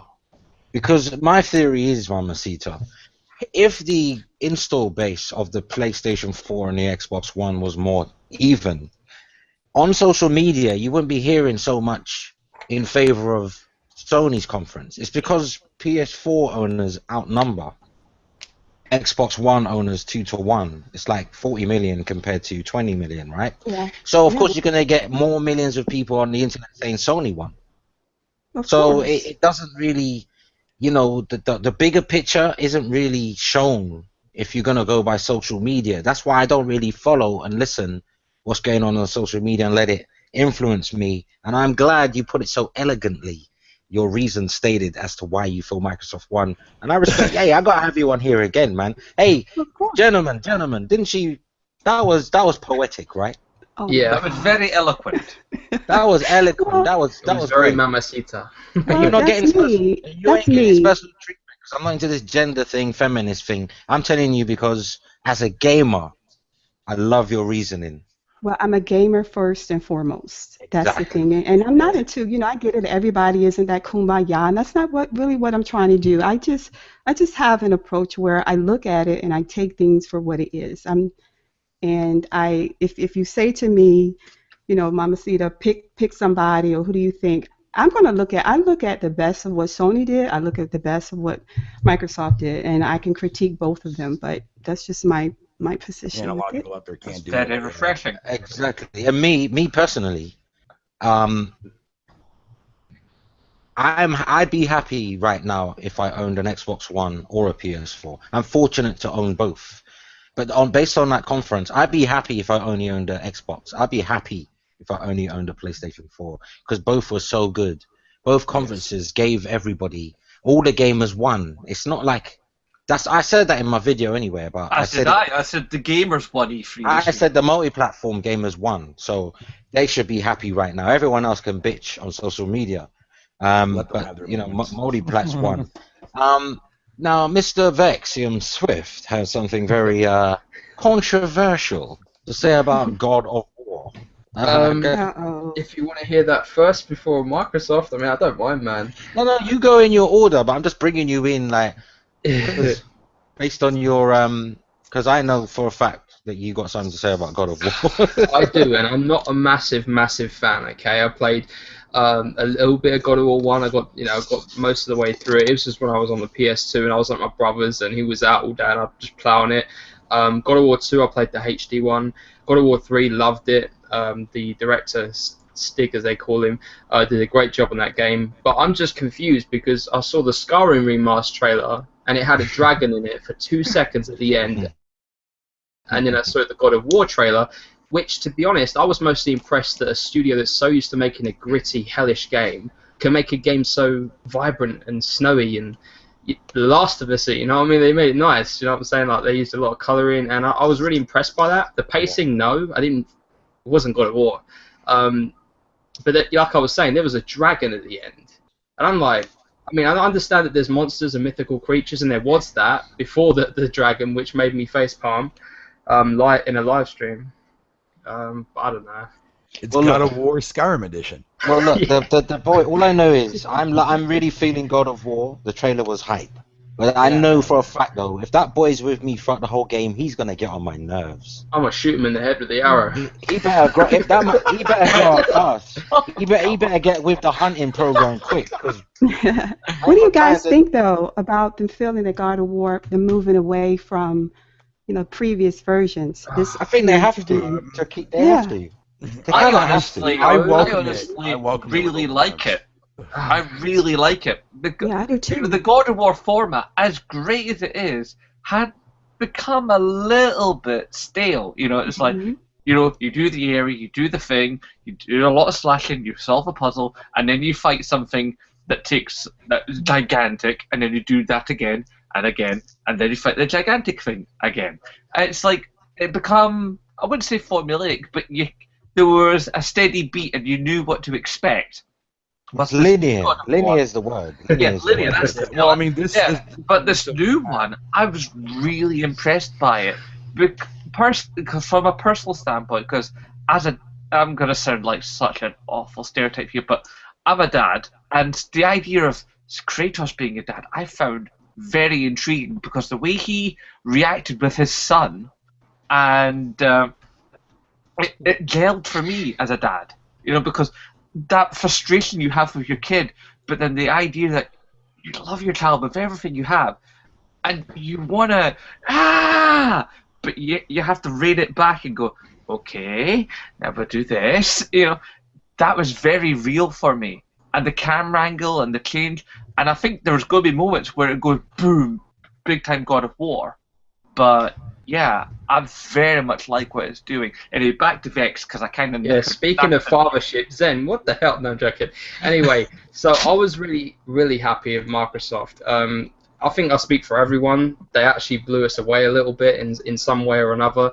I don't really feel like there is a winner, because I actually liked different aspects of both Sony and Microsoft's conference. I weren't really into the instruments. I got a little bit turned on, but that's just me, I'm weird. But Forza 3 Horizon, that looked really good. I actually shed a tear because I know that Evolution Studios is not with us anymore, and there was dirt involved. If you guys watched the trailer, there's the PC part. Scalebound, I was actually really impressed. When I first saw Scalebound, I was just like, 25 frames we trust. It was a bit, it wasn't very... It looked dumb. awesome. I won that. Yeah. The Last Guardian, though, for Sony. You guys, if you guys have been following my channel, I love the look of that. I love the Ico games. Resident Evil 7, as I've been saying to Bear recently, I loved his gameplay. Go check it out. Resident Evil 7 looks absolutely awesome. It's actually what I really want. As you guys know, I had really a lot of gripes on Resident Evil 6. The Crash Bandicoot remaster, I was not expecting that, and I wasn't expecting the shadow effect when he was, when he was walking on the stage and you could see Crash's eye. I was like, oh my god. But if it's gonna look like Ratchet and Clank, like to that visual spectrum, it's a proper remaster. It's not going to be like a little port. They're really going to Final Fantasy VII. ground up. But yeah, dude, that looks really cool. Spider-Man, I was really surprised by that because the last Spider-Man game that I really enjoyed, honestly, was Spider-Man 2 on the PS2. And yeah. Yeah, exactly. That game looked absolutely awesome, and the fact that was the Insomniac, yeah, thank you, exactly, man. In fact, the Insomniac's doing it when we all expected Sucker Punch to do it. I was really surprised by that, and I have absolutely no anxiety about that because I know they're going to do a great job. It's not their type of game, but I know they're going to do a great job with it, and it's exclusive. So yeah, I'm really excited about that. Cool. Mr. West. I know you've been waiting patiently. In terms of who won, I have to say Sony and Microsoft won because they did it. They did it just for us. Microsoft came out and showed you what they have planned, this year for you, and the presentation. If you look at past Microsoft's presentation, they stepping their game up more and more and more every year. With Forza Horizon 3, I can't say I was surprised about it, but the game is gorgeous. It looks great. Yeah. I would play it. I like how they did Gears of War 4 because I was always thinking if Marcus Phoenix isn't present in this game, it's gonna fail. That It's was gonna a fail. that was a what the fuck moment. Yeah. Excuse my French. And when they showed him, I was like, they did it. They knew that. Don't do like I did. Don't do like what they did in Judgment. Welcome As home, far, James. yeah, as far as Sony goes, they had me from the time the guy with the orchestra came out, and I was like, okay, this is either Heavenly Sword 2, God of War 4, or they're getting ready to show off Hellblade and everything, because that's how the vibe they was setting. Then when I seen Kratos, I was like, I dropped the controller, I dropped everything. I was like, oh my god. As far as everything else, like I mean, after God of War 4, I almost really just lost it because Do you know Days what? Gone. I thought that the beginning of the God of War 4 trailer when you just saw the boy sitting there. I thought this is Horizon Zero Dawn. Yeah, yeah. I mean, all of those games, what I'm saying, with can fit with that theme they had going They all with look it. the same as And, well. Even yeah. Days Gone. The graphics. Like Um, I found that a similarity between God of War 4, Horizon Zero Dawn, and Days Gone in terms of the graphics. They look like they were all running off the same engine. it could have been because they're saying now that everything that Sony showed was on the standard PlayStation 4. So I mean, I'm not gonna get into that argument because I don't care what I saw. I loved, I enjoyed it. I can't wait to play it. When I seen Days Gone, I didn't see the title at first like everybody else was because I'm always doing multiple things. And Oh, when the Sony brand name came up, the crowd just went stupid. I didn't see that part. So when I seen the game, I was like, "Is this The Last of Us 2?" And everybody was like, "No, that's not it. That's Sony Ben's new game." I was like, "For real?" And then when I seen the zombies rushing, that reminded me of Left 4 Dead, and I was like, "Oh, Left 4 Dead in third person, I can do that." And then seeing Resident Evil 7 when downloaded the trailer. I mean, not the trailer, but the demo. I could see why a lot of people was canceling their PT spiritual successor because Capcom just said we doing it, nobody else is doing it. Then with Spider-Man, I mean, it just blew me away with Spider-Man. You know what I'm saying? Because I was like, we already heard the rumors, but for Simon to be doing it, that was a shocking part. That was in engine. I thought that was CGI. No, that was in engine. That was Cinematic gameplay. That was actual gameplay.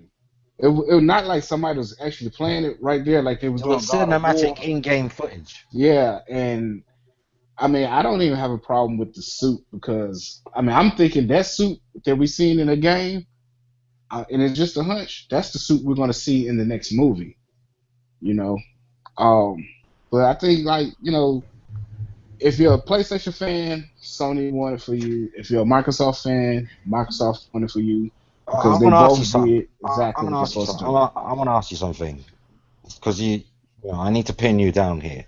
But before I do that, no one's mentioned Hideo Kojima, walking on stage, the industry's first rock star. He's a true video game rock star now. You know that, don't you?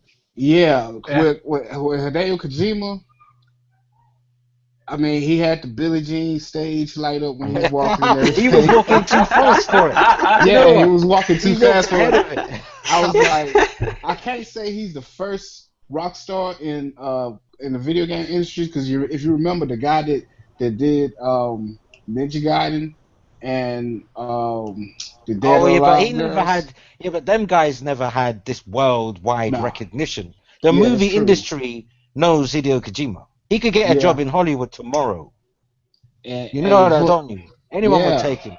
Probably the first rock star of video gaming might be the now no longer with us Kevin Butler because he was awesome. Oh yeah, I know what you mean. But, let me pin this guy down. Let me pin you down now because I see you was a bit, with the whole Sony conference and then because I need to get a definitive answer. Like MamaCita and anyone else I've asked tonight, if you were migrating from PS3, Xbox 360, and you could only afford to get one console on the strength of this E3, which console would you be buying? I will have to go with the PlayStation 4. Okay. Mr. Wolflow, how you doing, Okay. Mr. Patient Wolflow? The wolf is just there hibernating. Rawr. All right, let me tell you why Microsoft won E3. Because they showed the best water, the Sea of Thieves. They showed the best game with Minecraft, the most popular game. Oh dear. Forza looked great. Mm-hmm. They showed one of my top anticipated games, Final Fantasy 15. That was a poor.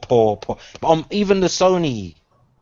Favorite card Final game, what? Fantasy 15 had a poor showing at E3, in my opinion. On both sides. That was a terrible demo, and the VR thing, I don't even know why they bothered. It's good that it's coming in VR, but I don't know why they showed it, though. What can you, I don't know. That's just, sorry to interrupt. But, yeah, go ahead. No, I finished.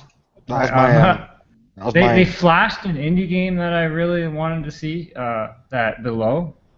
Oh, Would yeah. like to see more of that. Recon looks cool. But other than that, like, I'm not that into the other games so much. It's just not for me. But people like their hardware and stuff. So. State of Decay 2, that didn't appeal to you? Yeah. I want to see more of it though. Like, it seemed a little too cinematic for me. It looked a little rough around the edges still. So. But I can see they've had a budget increase since the other games in the series, because I think Microsoft finally showing that IP some respect, because that was definitely, whatever they showed, it was in game. I mean, parts of it was CGI, but I could see some in game as well, because you could see that in the CGI parts, I always look around the edges of things, and if I see jaggies, then I know it's not CGI. And I saw jaggies around some of the things that I saw, so I think it was a mixture of CGI and in-game, but... Yeah, they showed a little trailer, and then they showed some in-game, but it was very vague, and it looked a little rough around the edges to me, but... I mean, that's not the most important thing. That's not what the appeal of the game is, really. So still time to improve it. Yeah. There was Scalebound, man. Scalebound. That's one of my more anticipated games too. I do want to see more of it though. Like, I don't want to just see a boss battle. But that was just a dungeon. Can you imagine how many dungeons are going to have boss fights at the end of them? I think that game's going to be huge. Oh, yeah. I think you're looking at 30, 40 hours out of that game. Well, Platinum knows how to make a good action game, man. So, like, you can pretty much rest assured in that right there. I love the game, but I don't like the monologue. I think the character sounds really cheesy American. I'm sorry, Americans. I'll be muting him. But it's so cheesy. It's just so Scooby. It's so Scooby-Doo cartoon schoolboy. He's stereotype cliche. Yeah, it's the type of voices you heard in the 90s. You know, Capcom, you know the games they made in the 90s where they had terrible dubbing by American actors? That's what it sounds like. I thought we moved on from there, but it does sound like back to the 90s, like the first Resident Evil. Awful. But anyway. I heard... I don't know what they're thinking. I was listening to one podcast, and a buddy of mine on the podcast was saying that character for Scalebound is like the dude, bro, you know what I'm saying, persona that Microsoft brought with the 360 last generation. It's been Microsoft's Achilles heel, hasn't it? Yeah, and that, to me, it might hurt that game, because when I seen Scalebound, I seen Devil May Cry 4. That's just my opinion. DMC with the lineage. No, it's a very different game, man. It's not. I mean, first of all, it's an RPG. People need to realize the character move. But yeah, take your point. People like to associate games to other games, but it looks to me like it's very much its own game for sure, like a lot of games. But they showed the most important thing, EA Access, and You really do have a headache tonight, don't you? I can tell. It's sarcasm all day, everybody. I'm only joking. And then, we go to Sony. Like, to me, I mean, I got to be honest, man. Like, I thought Microsoft had a solid solid presentation. They showed what they needed to show. From a business standpoint, they nailed it. It's just, for me, it's just I'm not as interested in a lot of that stuff. So when Sony came along, they like pretty much saved E3 for me, man. I did not even expect much from Sony because they tend to talk way too much, and then they just showed game after game after game. Gameplay. They let all the games do the talking. There was no talking. The only thing they did was... It was a very different E3. I was hoping... I even tweeted this much before the show. I said, I hope Sony avoids the whole sales talk and graphs and, oh, this game's done this and that. And they didn't do it. They just game. But back to Microsoft now. Let's round it up because we're going to have to call an end to this at some point. The highlight of E3 in terms of hardware has got to be Xbox Scorpio. 6 teraflops. Microsoft are making some bold promises that all games will be in 4K with no compromising. 60 frames per second, no compromise. But in reality, I suspect we'll get 4K at 30 frames per second, and developers will be able to scale down or up as they choose. Because even when Microsoft brings this beast out, I mean, PCs struggle to do 4K 30 frames. And we're talking a PC that costs way more than the Scorpio will cost. So I just don't see how they're going to do 4K at 60 frames. Maybe less visually intense games, maybe. But those games that come with a lot of overheads in the visuals department, you're still going to get 30 frames, people. But the messaging was great at E3 with the Xbox Scorpio. My only problem was the interviews afterwards. Phil Spencer undone that really good messaging with these interviews, and his answers were really... The thing with Phil Spencer is whenever he makes a statement, he has to make another statement to clarify the statement he made beforehand. That's just how Phil Spencer is. God bless him. But that's how it's been for him. And he did the same thing with Scorpio, because after telling us that 4K, yeah, no compromises, 60 frames per second, he's then gone on to say, the Scorpio is not going to be good for you if you don't have a 4K TV. It won't do nothing for you. Yep. Then he had to clarify that and say, oh, no, it will do something for you because we're going to allow developers to make the games. We're not going to force 4K on everything. You can have 1080p with great 60 frames per second frames per second. You can have really intense backgrounds, but the problem with Phil Spencer that he's got is he's promised the fans that all games are going to work across. So he doesn't want the Scorpio games to look like they're a generation away from Xbox One, because if you listen to the conference again when he spoke about the Xbox Scorpio, he said something that was key to me, and a lot of people missed it. But you know what he said? He said Project Scorpio is the next console in the Xbox One family. That means this is still going to be in the Xbox One family. So it could still be an Xbox One, maybe Xbox One 4K. Maybe that's what they'll call it. But it's still going to be an Xbox One. And he doesn't want to distance the console Scorpio with the console Xbox One by a whole new generation. That's his problem. But how can he stop developers? And this is a question I'm going to ask. I'll put this question to you individually, yeah? How can Phil Spencer, if he's not going to enforce 4K on everything, how can he stop developers from making games unplayable on an Xbox One, a regular Xbox One? How is that possible? And MamaCita, I'll go with you first. You give me your answer on that. I'm sorry, you're saying how is it possible? Phil Spencer said that he's not going to enforce 4K on every developer. That means the developer can make a game at 1080p or 1440p, and he can make the game as visually beautiful as he wants to or she wants to. So Phil Spencer's problem is, how does he stop Xbox Scorpio games looking like they're a whole generation away from the regular Xbox One S games when the Scorpio is part of the Xbox One family? How can he stop? I mean, he might hit a brick wall here. I'm sure he will. I mean, how would you? How you would can't. you stop? It's not possible, is it? It's not possible. But I don't think it's possible. But how's he going to get the games to run on Xbox One? But when I look at when you compare and what do we know? And I'm making a comparison to PS4 Neo. We know that that Sony is mandating that I think all games run in Neo mode. But does that mean that, let's say, the PS4 Neo games that are announced and that are playable, are they going to look better than the base PS4? Sony have been very clear. They said they have to be the same game. The only enhancements you're going to get with the PlayStation 4 Neo is the same enhancements you get with the PC versions. You know, like the draw distance might be further out, Yeah. and you'll have 4K or whatever higher resolution with more frames per second. But the game is essentially the same game.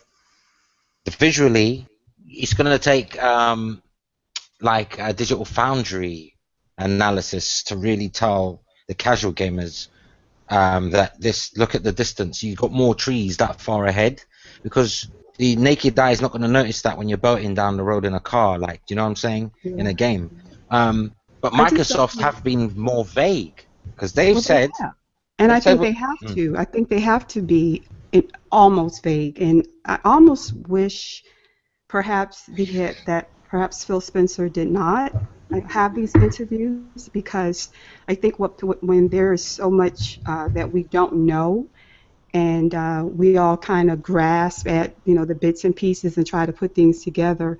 But I would say, if we're looking at what Scorpio is and what it's going to be, I personally don't expect my Xbox One or my Xbox One S games that are released on that system to look and run and feel in the same way, whether it's frames per second, whether it's, we can make the argument about resolution, we can talk about graphics, upscaling, downscaling.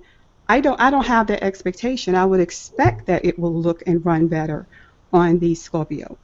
I mean, that's just a given. When you look at the specs of that system, why wouldn't that be the expectation? Now, to address your question of what would developers do, the question to me is, I don't know. I don't have that answer, because I think what Microsoft has to do at this point, and they did mention that they've been talking to developers and asking developers what they want.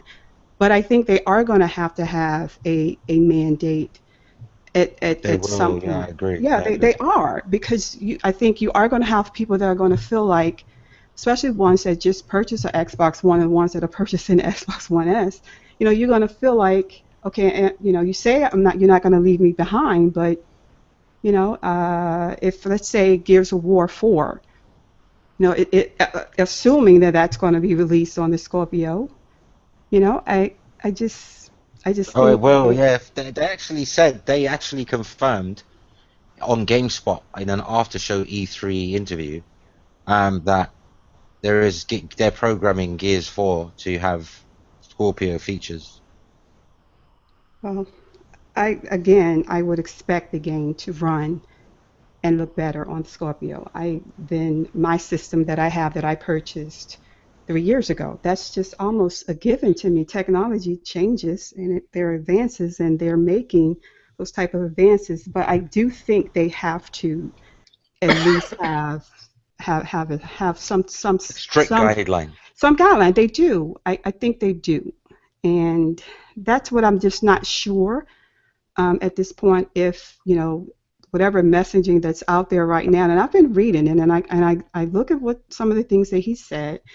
And about whether or not you needed a 4K TV, or if your HD TV, if the 4K games are going to upscale, or on your HD TV. And it's just, at this point, because there's so much I think some confusion there, I just think they need to just kind of be quiet and not say anything else right now. You have 14, 15, possibly 17, 18 months from now to fine-tune your messaging, to talk to your developers, to have certain requirements for these systems. And you know what journalists are like, don't you? You talk to journalists. Well, we do. We know what journalists are like, and journalists know how to ask questions. They're like their clickbait titles. They do, and they know how to ask the questions, and they put those titles up. But I don't know. It's just, we're so far away from the release date of Scorpio. I'm not sweating it at this There's point. nothing to sweat. And do you know what I I'm not. envisage? I envisage that the PlayStation 4 and Xbox One S games will look great for the entire generation of Scorpio and Neo. And the Neo and Scorpio versions are just going to really be what you're getting on the PC now, 4K versions of the same game. That's where all the power is going to be used, because there has to be a mandate in order to keep all games forwards and backwards compatible. There has to be a mandate. Otherwise, you're going to have developers with, giving them carte blanche. They can make a game that's not possible on the Xbox One, not possible on the PS4. So Sony's done the right thing to say, so the game, there's no exclusives. We're not allowing it. You can only use it for resolution and frame rate. I think Microsoft's going to have to do the same thing. You can only use it for resolution and frame rate, and yes, longer draw distances, but on the face of it, the games are going to have to be the same. Do you know what I mean? Yeah, but that's the confusion right now, I think. And Yeah, I'm just surprised at Phil Spencer, because the E3 messaging was perfect. He just needed to stick to that script. But I think sometimes, because he's so open and he's so charismatic and he's so willing to talk to you, sometimes he can put himself in a corner with these journalists and the press. He can put himself in a corner where the next headline is Phil Spencer says this, and it's all out of context. Yeah, because the concern is if I have a 1080 TV and I purchase a Scorpio, am I going to be able to take full advantage of 4K, gaming? And that's what the concern is at this point. That's what I'm hearing. So are you interested in? Are you a day one buy for either the Scorpio or the PlayStation 4 Neo? Okay, I'm a complete tech addict. That's a yes. Complete. That's a yes. Okay. Complete. Look. As well as the Neo as well. When that's respect released, your opinion. I'm a day one buyer. You are a true gamer as well, because listen, it only takes me 5 minutes to talk to somebody, and I recognize game when I see game. What I'm saying. Okay, so Mr. West, Yes. Scorpio, everything I just said, everything MamaCita said. Do you have anything original to add? Nah, I mean, when it comes to the consoles and technology and all that, they can talk about it now, but I need to see everything, I need to see it in motion. Oh, but you know what? I do believe the Xbox Scorpio is going to be 6 teraflops, because they have put a nail. Yeah. They put a nail in their coffin if it's not going to be 6 teraflops. Yeah, because they've committed themselves. They come out saying 6 teraflops, so I believe they're gonna make it 6 teraflops. As far as everything else goes, well, how's Sony gonna react? I mean, look at Sony, right? Let's bounce off each other here. Look at Sony, right? Yeah. Sony's just seen this conference just days after revealing to British press. They didn't announce Neo. They only revealed it, Red Dragon. But anyway, they announced to the press Neo does exist. But then Microsoft's come with this killer blow in terms of hardware at their conference. And Sony's touted to have, 4 teraflops of power. What does Sony do at this? What do they do at this point? What do they do? Do they run back to the drawing? Do they go back to the lab and say we can't let them beat us on power? We've got to match these guys. It's going to be 6 teraflops minimum, or we're going to exceed these guys. Or has the PlayStation 2 taught us that power does not sell consoles? It's about the games. Well, I don't think they had everything they planned for Neo's etched in stone yet. That's why they just said they weren't going to, say nothing about it. They just confirmed this is in the making. But as you see, they never confirmed the specs or anything like that. No, still in the dark about that. Yes, still in the dark. So they actually, it's like Microsoft showed them their hand, and they were like, oh, okay, let me step back a little bit. They could do that. It's a possibility. You know what? Sony can't really beat Microsoft, though. They can only match them because they got to think about price. And once you start trying to beat Microsoft on the 6 teraflops, like 8 teraflops, 10, they're going to be outpriced. So they're gonna have to keep it within. Yeah. They're gonna have to keep it consumer-friendly price, at least on par with the Scorpio's price. Because if they say, right, we're gonna beat Microsoft on power, that means it's gonna cost more, or they're gonna take a loss. And Sony don't need to be taking a loss right now. Exactly. It could blow up in their face. So I think Microsoft are in a good position as well, though. This is why. Yeah. Microsoft are in a good position because 6 teraflops. It's somehow Microsoft's worked out by the year 2017 holiday that the prices of chips and all that is going to fall. GPU price is going to fall. So that making a 6 teraflop console is going to be profitable by that time. Right now, it wouldn't be.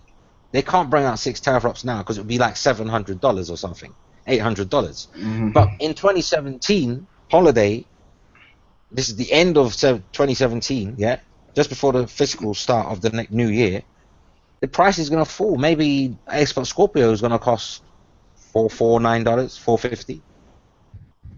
I would say about 5 still. I think that's. You think so? For that, yeah, because you gotta look at it. I think they're gonna add more stuff to it. And yeah, but look at AMD. Look at the AMD 5 teraflop card though. That's only $200. And if you're Microsoft ordering millions of those, you're not paying $200.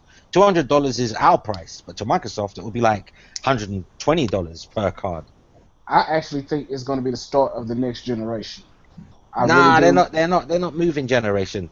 They're keeping this they've already said it. Both of them have said this is I'm not making stuff up here. Yeah, I know. Microsoft said the Scorpio is part of the Xbox One generation, so it's not a new generation. But Sony has said PlayStation 4 is just a luxury high-end PS4, so that's not the start of a new generation. Phil Spencer also said if he brings out another console, it's going to be a console for another generation. He's going to move forward even more. When did he say that? People forget that he said that. That was like about 3 months ago. Yeah, the rhetoric the narrative has changed. The narrative has changed. Yes, indeed, the narrative has changed. The narrative is now from Microsoft. We're trying to move beyond generations. Exactly, it's a family thing. Xbox One family. So trust me, that's what he said in the ecosystem. Yeah, I know what he said. Personally, they always say a lot of stuff, but a lot of stuff always changes up too. But this is on record, though. This isn't something on N4G. This is to millions of people on record. This is on record. They cannot back out of this one. Everyone said the same thing. Both. Do you know what I'm saying? Both companies have said a lot of stuff. Yeah, but Sony's in the Sony's in the enviable position, Sony, of changing direction because they've not said nothing. But Microsoft are now committed to the narrative because they've told everybody what they're doing, right? They're committed to it. But Sony right now could bring out anything. Yeah. They could even say PS5 if they wanted to. No one could complain because they've not confirmed. You know why? Because they haven't confirmed PlayStation 4 Neo. That came from the journalist. Sony's not even said Neo. Andrew House did confirm the existence of Neo, but Shohei Yoshida did say, he said high-end PS4. He said about a guy asked him about PS5. What's PS5 look like? He said if. Yeah, but they can change that because if is an open-ended. Oh yeah. Hold on a second. I don't think they ever said PlayStation 4 Neo. I think he said PlayStation. No, he said Andrew Howe said to the Financial Times, and I'm going to quote it because I've got it in front of me. Think of PlayStation 4 Neo. No, think of PlayStation. He said think of Neo as a high-end PlayStation 4. He also recently just said that. What was it specifically he said? See, that's the thing. Everyone's always taking things out of context. Like, they're always just hinting at things, and you got to read between the lines. But he just recently confirmed that that's actually not true. That he just said that, no, they actually are still interested in traditional console cycles. So. Exactly. Well, you see, the narrative, that's the thing for Sony. They can keep changing the narrative because they've not had their big announcement on a worldwide stage yet. Whereas Microsoft now have to follow through with what they've said. They've said 4K, they've said no compromises, they've said all games will be forward and backward compatible, no one gets left behind. Now, as an Xbox One owner, I'm not ready to buy a 4K TV, so I am not likely to buy the S or the Scorpio, and I'm not likely to buy a PlayStation 4 Neo either, because I'm buying a new console when I'm ready to buy a new 4K. I'm buying a TV for the console because they are 4K. Yeah. Well, I'm happy with 1080p at the moment. So I'm one of those people that are really concerned about the games and not being left behind. And I believe Sony and I believe Microsoft. But before E3, I was very concerned. But I'm not concerned anymore because I saw Forza Horizon 3 running on an Xbox One, and then I saw it on the PC at 4K, and I thought, hey, it's the same game. It just looks better for those displays. Just looks crisper, but it's the same game. I'm going to be in the same space, in the same vehicle, with the same amount of detail. It's just going to pop a lot more for PC owners because they've got 4K capable graphics cards. I think Phil Spencer shouldn't have said the statement of for the Scorpio you will need a 4K TV. No, you retracted I think they it. should. He retracted it. Yeah, because he's now saying he's going to let developers make 1080p games on the Scorpio. Well, so that means you can use a 1080p TV. Well, I look at it like this. When he said that, not all games are required to reach 4K, 1080p and then, anything in between that, I don't know. I just think, like you, I'm not ready for 4K. I don't see the big rush. I'm just not getting into 1080p real good. Look, my mind is blown by what they've shown on current hardware, PS4 and Xbox One. My mind is blown. Yeah. E3 blew my lid off. My head's wide open. I'm like on that. What's that thing? Hannibal. Yeah, half of my head is gone, picking up my brains. I've got Ray Liotta standing over me. I'm blown. Yeah. So I don't need new hardware. In fact, I might even sit out the PlayStation 4 Neo and the Scorpio until the PS5 and the Xbox 2. I might even do that. Because if all they're going to be is 4K enhanced versions with double the frame rate, then to me, that's not worth me rushing out to buy, spending £600, £700, £1,000 on a 4K TV.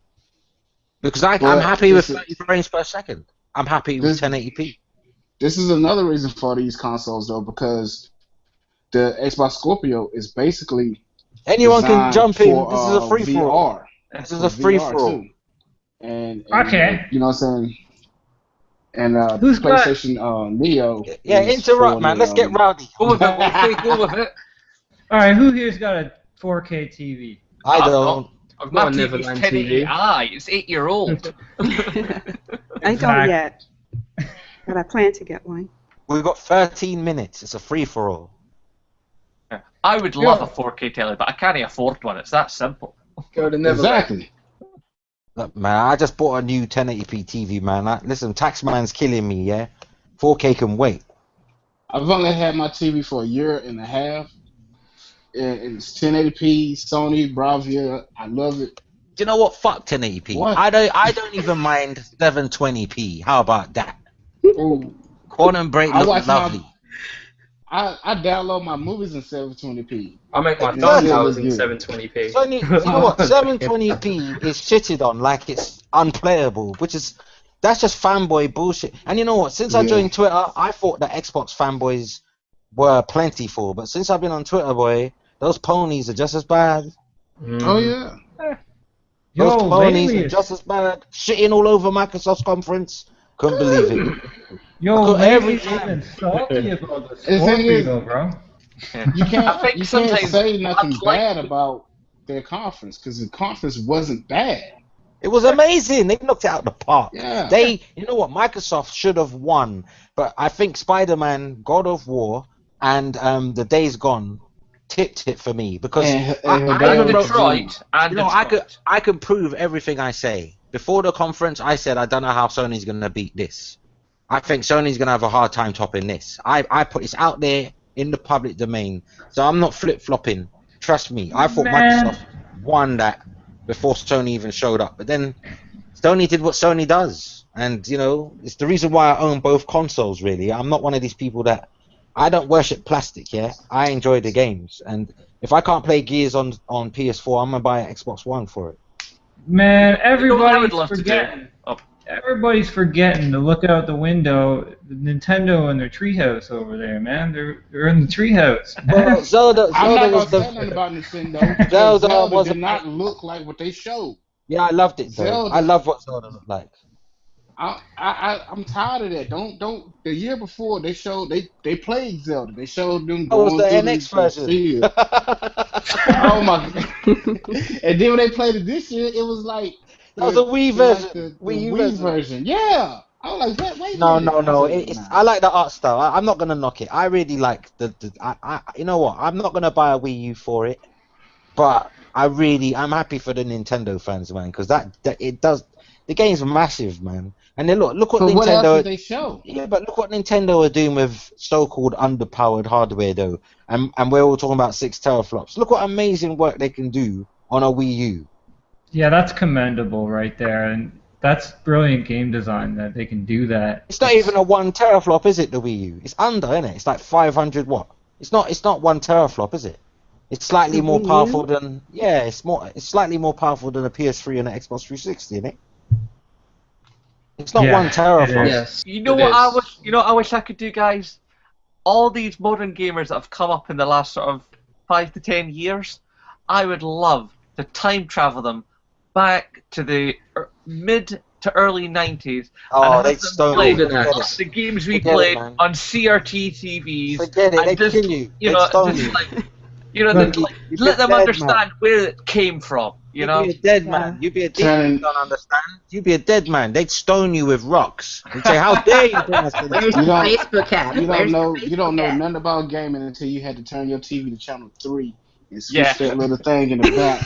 You had to And wiggle then about you the play. AV cable. No, until Yeah. you die. Till you've until gone. you- Yes, I Until was you- about to say Yes, that. sir. Load into the Until cartridge. you've died 100 times on Shinobi, you don't know games. Or Wait, hold scroll on. the tape. Until let Ninja me add Gaiden this. is still Let me the add game this, you though. cannot beat today, you don't know nothing about gaming. I feel you go west on the graphics, man. Like, I was honestly a little disappointed when I first saw it. I had that disappointment because I do like graphics, and the graphical fidelity is not there altogether. But once you start playing these games, You'll forget all start about getting immersed in them, that coat of paint wears off quick, and the art style really starts to kick in. That's which if you start actually- playing it though. That's the thing, man. Like that game will still have its own unique look down the road. It'll still Wolfblow. look Let me awesome. say something. Wolfblow. On Twitter the other day, I had this kid. He was clearly a kid because of spelling. But the other day on Twitter, right, this kid was telling me about games. I goes, listen, boy, I've been gaming before your daddy been gaming. Go tell your daddy that. Because I'm a veteran, you know. Listen, I'm not going to give my age away, yeah, but I've been gaming over 30. I've been gaming before there were consoles. How about that? Before consoles was even a thing. I was on a rubber keyboard, Sinclair, ZX Spectrum. Yeah, Oh, you playing older in than me. Freak. playing it with 2 colors on the screen, black and yellow.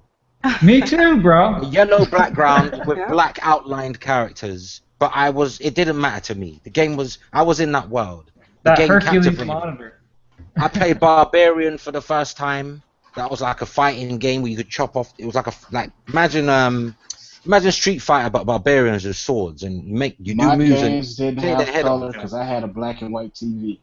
I still remember my first gaming experience as being in an arcade and playing a vector graphics Star Wars game with a voiceover from Alec Guinness in I it. played that. I played that too. I played that. You know what? You remember when Outrun came out? The first time Oh, I saw Outrun in the yeah. arcades and Double Dragon in my local cab office, yeah, because that's where all the arcade machines were when you didn't go to the town centre. Or You the went to a cab chippy. place. You went to a cab place or a pub, and there'll be arcade machines. When I first saw Outrun and Double Dragon, I went and got my sleeping bag, and I never left that pub, boy. I was there. I must have been. I was a free boarder. I squatted. That's where I spent my youth, man. 10p. found- It was 10 pence, and you could play the game, man. They had My an first- arcade room in PAX East just a couple of months ago, and we found the arcade room, and they had like Galaga. I mean, it was just so. Centipede. Yes, I was like, oh my gosh, Mortal Kombat. I was thinking, okay, this is gaming, okay, and we Yeah. stayed there for 3-4 hours, in the Pure arcade gaming. room. And then we went over to the retro gaming section. I mean, I went to the floor and all the, most of the games I knew about retro gaming in the arcade for like the entire Exactly. conference. It was about your high score, not your trophy count. It used to be about your highest score, and it would stay on the screen until the next player would take it off. Yeah. Although No, I could never about get my platinum initials in time. I was always miss my initials because the timer would run out. How many people you could beat off of 2 quarters Oh, yeah. or 1 quarter? I beat Oh, Golden wow. Axe with 2 Oh, quarters. my gosh. Oh man, those are classics. But you know what? That's the end of our podcast, and I really enjoyed this podcast. It was a real joy and pleasure to have all of you on, honestly. Especially you, MamaCita, because you brought so much to a lot of people. You don't know how they're going to react when they, because you've not been on this show before, right? You're the first-time guest. And I hope to have you back, by the way. Of course. But you never know how how talkative they're going to be, how, some people give one answers and they're not very, you can't have a fluid conversation with them. But you are a true gamer, my dear. That I am. I tip my hat to you. MamaCita, I'm going to talk to the guy that runs the other podcast I'm involved in, Wingy Gaming. I don't know if you know of him. Hey. As far as I'm concerned, you're welcome, man.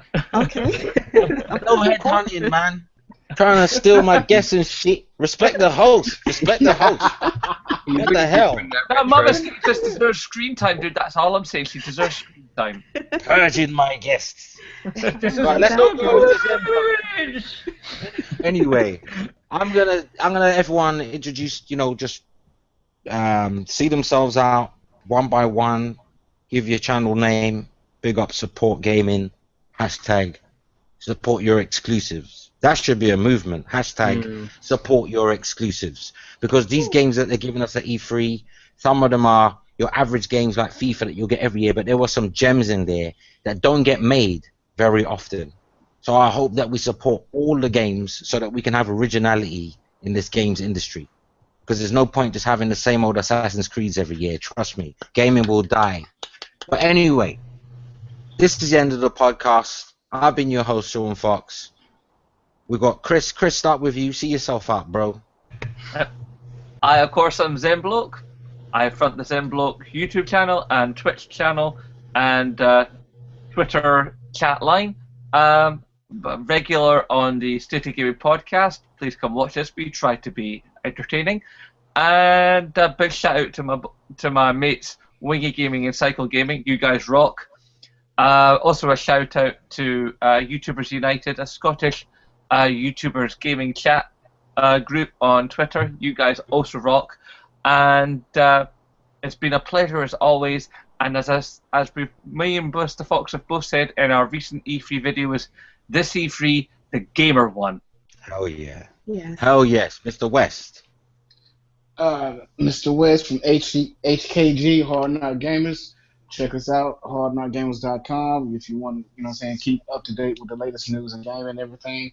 I'm just glad to be here. Again, I apologize if I sound too low.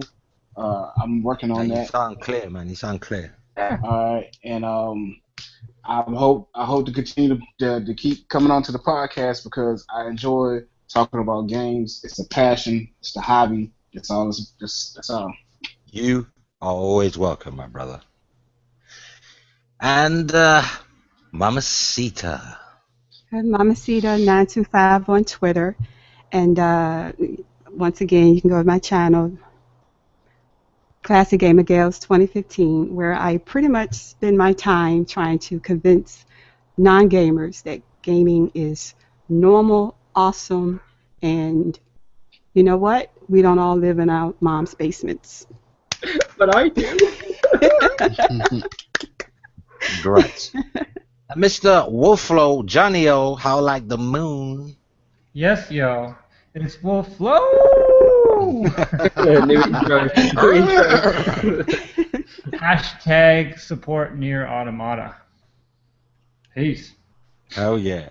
And our co-pilot, the man that does all the behind-the-scenes shit, the shit that I'm too old to do. My name is Mr. Johnny. Vexium Swift. You made me sound like the fat guy. You sound like Mike Tyson. You sound like Mike Tyson after you lost to James Buster Douglas. Anyway. I'll tell you what, man, my YouTube career will start when I remix the God of War trailer and the Skyrim Remaster trailer and put the Skyrim soundtrack in there, and then I'll probably get flagged down by Bethesda. But anyway, hope you guys enjoyed this Gamer Couch show. This is actually probably my favourite episode. Thank you, MamaCita, for joining us today. Make sure you guys go follow her on all her social media, and also everyone in the panel, of course. But yeah, share it with your friends if you enjoyed it. I will be uploading the vlog hopefully tonight. I'll be going back to Thameslmead tomorrow to do some more vlog footage, so I'll be uploading that soon, guys. Peace. And of course, it's me, your host, PlayStation News Now, Sean Fox, Mr. Fox, aka Always Gaming, bringing us to the end of another podcast. I've had a lot of fun, but if you enjoyed this podcast, go ahead, poke that like button, and thanks to everybody sharing our videos, helping us reach more PlayStation fans, because, you know, gotta get the word out there. So I do appreciate that. Shout out to all my subscribers, everyone who enjoyed E3, all the haters, all the multi-platform gamers. We're all gamers. Subscribe for more PlayStation news, rumor, reviews, and podcasts. And until next time, play games, not corporations. Thanks for watching, everybody. Neverland.